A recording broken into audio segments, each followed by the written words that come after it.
Paano mag-set ng connect at disconnect dito sa LBD board na to. So meron kasi dalawang klaseng LBD board. So yung isang klase kasi yung pag ito yung pag-set ng disconnect, naset ko siya na 11.9. Meron kasing yung isa kasing klase nito, pag click mo dito tapos long press mo lang, so nagbi-blink na yung ano niya. So sa case natin kasi iba to, iba yung board. Mapapansin nyo walang resistor dito, sa part na to. Pag walang resistor na nakalagay dito, so iba ang pag-set nito.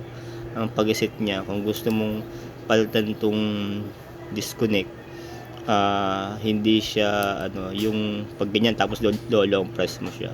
So sa case nito iba, double click, so lalabas yung disconnect mo. Yon, pwede ka na ulit. Ito yung connect, mag-a-add ng millivolt. O dito tayo sa disconnect, double click lang, so ma-adjust mo siya. Na-adjust mo na siya. So set ko siya na 11.9. Tapos yung connect niya, yon 9 millivolt. So magko-connect siya ulit. So adjust natin.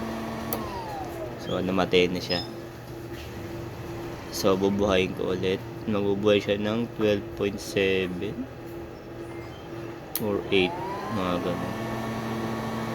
So yun. So ganun din dito. Kung gusto yung sa disconnect naman, yung connect yun. So ganun din, double click 1, 2, so magbi-blink yung dot. So pwede ka na makapag-adjust ka. So nakaset lang siya ng 9 millivolt. So yun lang.